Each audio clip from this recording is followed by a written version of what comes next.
Hey everybody, welcome. Thank you so much for being here.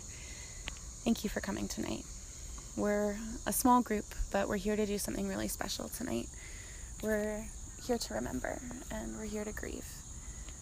We're here to come together as a community and share our sadness for those that we've lost to opioid overdose, which is one of the most devastating and confusing ways to prematurely lose someone that you love. Here in Virginia, there were 1,400 overdose deaths to heroin or other opioids last year, and the number of fatal drug overdoses increased by 38% between 2015 and 2016. And as I'm sure you all know, the epidemic continues to claim more lives every day. And for those of us who've been directly affected by these statistics, I think that the hardest part to swallow is the self-destructive aspect of overdose and addiction. It's my best friend who overdosed. She died. She was clinically dead. And she was brought back to life with Narcan, and she was angry. She was really angry that we had rescued her and brought her back at all. It's the hundreds, probably thousands of other stories like that out there. It's the 67% of people who are revived by Narcan on the scene and who either use or overdose again in the next 24 hours.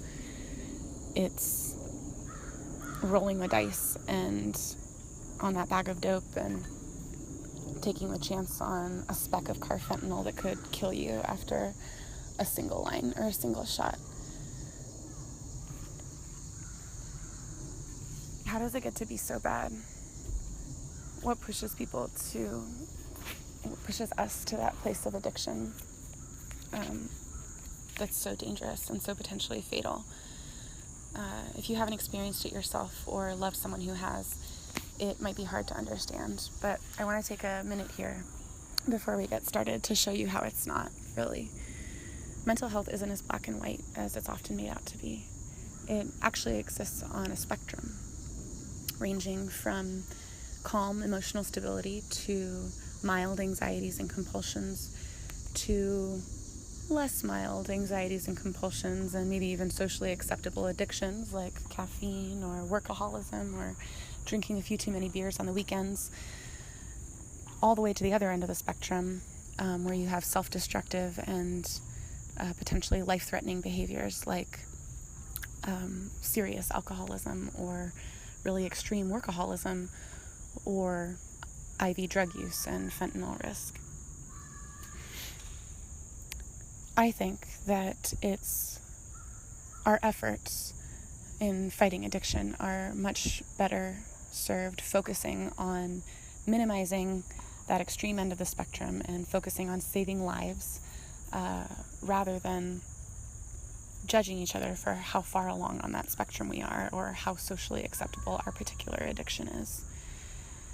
So we're here to grieve tonight, but we're also here to celebrate life and the experience of being human, which comes with existing at some stage on this spectrum, whoever you are. And we're here to practice doing the one thing that's going to prevent future overdoses, and that's connecting with each other in a genuine way without judgment. It's understanding that we all have to work on our mental health, just like we have to work on our physical health. And working on your mental health is, unfortunately, much more complicated and nuanced than going to the gym and eating right. Despite being technically more connected to each other than we ever have been before with social media and the internet and our smartphones, many of us feel really, really alone in society these days. Technology, I find, sometimes functions in this way that only lets us connect to a perfect version of the world or to a perfect version of ourselves that we create and then project in an online profile and then feel like we somehow have to live up to in real life. And that cycle can make the experience of true belonging and authentic connection more and more hard to come by in real life. And then we feel more alone and disconnected when we're labeled with mental health problems because we failed to live up to that perfect image. And then those diagnoses make us sound really abnormal and worse, bad. And then we're told that the only way to become normal again is to live under the label of being an addict and to live in that shame constantly. To be continuously striving every day against a part of our actual personality or nature that is somehow inherently evil or bad or addictive. We're having this vigil tonight to let go of all of that shame and to redefine each other simply as human beings who all have mental health that fluctuates along the anxiety and depression spectrum. We're here to practice the art of looking at each other and seeing another human being. So right now, I want everyone to take a moment, even though, or maybe because it feels awkward, to make eye contact with a few of the people around you. We all have the same flaws that we're working on, and we all have the same incredible potential to shine. We share the same difficulties in letting go and chilling out and letting things be the way that they are, and we share the same challenges in digging in and trying harder to become a better person. Understanding the equalness of that struggle is the true antidote for addiction, and starting to live it in our actions is the only thing that's going to stem the swelling tide of overdose deaths across the east coast of this country right now. We're here tonight in a church, even though this is a secular event. There are many different kinds of people in this room who believe many different kinds of things. There are outspoken Christians, like my friend Danny over here, and there are a few crunchy granola crystal-loving hippies, like me, and there are Jews, and probably a few atheists, and I know for sure a couple agnostics.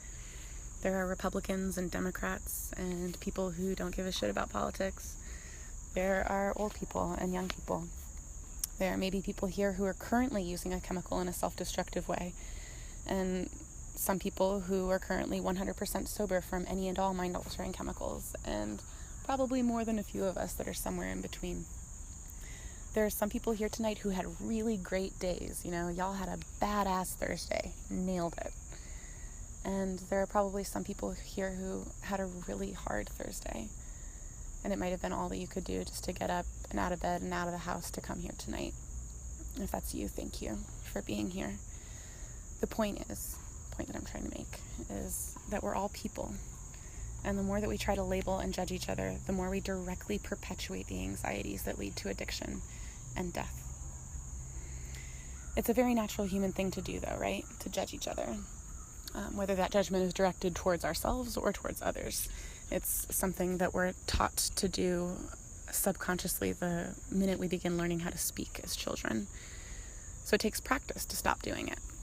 And so that's a big part of what I want to do here tonight. We're here to honor and to remember, to grieve in silence if that's what's needed, and also to practice the art of connection so that we don't have to unnecessarily grieve in the future for more people.